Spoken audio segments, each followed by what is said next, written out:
വരാനിരിക്കുന്ന നിയമസഭാ തെരഞ്ഞെടുപ്പിനായി മുസ്ലിം ലീഗ് സ്ഥാനാർത്ഥി നിർണയം അന്തിമഘട്ടത്തിൽ. ഇത്തവണയും 27 സീറ്റുകളിൽ മത്സരിക്കാനാണ് പാർട്ടിയുടെ തീരുമാനം. സീറ്റ് വിഭജനവുമായി ബന്ധപ്പെട്ട് കോൺഗ്രസ് നേതൃത്വവുമായി ചർച്ചകൾ പുരോഗമിക്കുകയാണ്. തിരുവമ്പാടി കോൺഗ്രസിന് നൽകി പകരം പട്ടാമ്പി, കോങ്ങാട് വിട്ട് നൽകി ബാലുശ്ശേരി, പുനലൂരിനു പകരം ചടയമംഗലം എന്നിവ ലീഗ് ആവശ്യപ്പെടുന്ന മണ്ഡലങ്ങളാണെന്നാണ് സൂചനയുള്ളത്. പ്രധാന മണ്ഡലങ്ങളിലെ സ്ഥാനാർത്ഥികളിൽ ഏതാണ്ട് വ്യക്തതയായിരിക്കുകയാണ്. മഞ്ചേശ്വരത്ത് AKM അഷ്റഫ്, കുറ്റ്യാടിയിൽ പാറയ്ക്കൽ അബ്ദുള്ള, ഏറനാട് PK ബഷീർ, മഞ്ചേരിയിൽ അഡ്വക്കേറ്റ് റഹ്മത്തുള്ള, മങ്കടയിൽ മഞ്ഞളാംകുഴി അലി, പെരിന്തൽമണ്ണയിൽ നജീബ് കാന്തപുരം, കോട്ടക്കലിൽ ആബിദ് ഹുസൈൻ തങ്ങൾ, തിരൂരിൽ കുറുക്കോളി മൊയ്തീൻ, മണ്ണാർക്കാട് N ഷംസുദ്ദീൻ, കളമശ്ശേരിയിൽ VE അബ്ദുൽ ഗഫൂർ എന്നിവരാണ് സാധ്യതാ പട്ടികയിലുള്ളത്. മുതിർന്ന നേതാവ് PK കുഞ്ഞാലിക്കുട്ടി വേങ്ങരയിലോ മലപ്പുറത്തോ മത്സരിക്കാനാണ് സാധ്യത. തിരൂരങ്ങാടിയിൽ PMA സലാം അല്ലെങ്കിൽ അൻവർ നഹ, മലപ്പുറത്ത് മുജീബ് കാദേരി അല്ലെങ്കിൽ സുഹറ മമ്പാട് എന്നിവരുടെ പേരുകളാണ് പരിഗണനയിലുള്ളത്. താനൂരിൽ PK നവാസ്,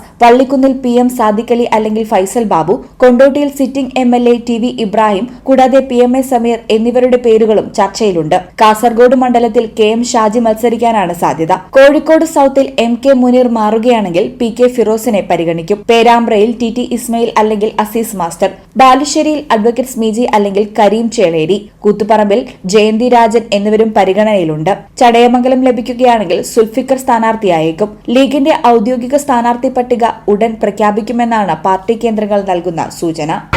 അല്ല, കോട്ടക്കൽ മണ്ഡലത്തിൽ തന്നെ മൊത്തമായും ജനാധിപത്യ മുന്നണിയുടെ കൂടെ തന്നെയാണ് എന്നുള്ളതിന് ഒരു സംശയമില്ലാത്ത വിധം ജനങ്ങളിൽ നിന്നുള്ള ആത്മവിശ്വാസം ഞങ്ങൾക്ക് കഴിഞ്ഞ ഈ തെരഞ്ഞെടുപ്പ് പര്യടന പരിപാടികളിൽ കാണാൻ സാധിക്കുന്നുണ്ട്. ഇന്നിപ്പോൾ വോട്ടിംഗ് ആരംഭിച്ചിടത്തൊക്കെ ഏറ്റവും നല്ല ഒരു സജീവമായ സാന്നിധ്യമാണ് ജനാധിപത്യ മുന്നണി പ്രവർത്തകന്മാരുടെയും വോട്ടർമാരുടെയും ഒക്കെ കാണുന്നത്.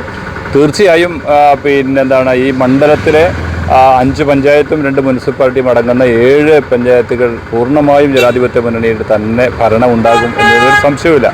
അത്രമാത്രം ജനങ്ങളിൽ വിശ്വാസവും ആത്മവിശ്വാസവും ഒക്കെ സജ്ജീകരിച്ച ഒരു സന്ദർഭമാണ് ഈ തെരഞ്ഞെടുപ്പ് എന്നത് വളരെ സന്തോഷകരമാണ്. പോളിംഗ് ശതമാനം വർദ്ധിക്കുന്നത് UDFിന് പ്രതീക്ഷയുണ്ടാവോ? സ്വാഭാവികമായും പോളിംഗ് ശതമാനം ആളുകൾ വോട്ട് ചെയ്യാൻ, പ്രത്യേകിച്ച് ഇപ്പോൾ ഇന്നത്തെ സാഹചര്യത്തിൽ വോട്ട് ചെയ്യാൻ കൂടി റെഡിയാണ്. ഏറ്റവും കൂടുതൽ വോട്ട് ചെയ്യണമെന്നുള്ളൊരു ബോധം ആളുകൾക്ക് വല്ലാതെ ഉണ്ടായിട്ടുണ്ട്. അത് നല്ല കാര്യമാണ്. വോട്ടിംഗ് ഏറ്റവും നല്ല ഇപ്പം നമ്മുടെയൊക്കെ കേന്ദ്രത്തിൽ നല്ല വോട്ടിംഗ് നടക്കുന്നുണ്ട്. എന്താണ് ബ്രൈഡ്, ഇനി എപ്പോൾ റെഡിയാവാനാ?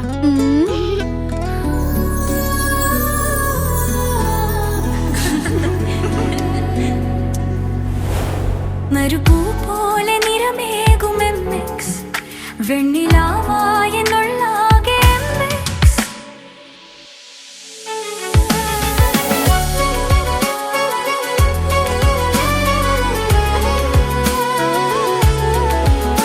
മനസ്സിലുണ്ടോ?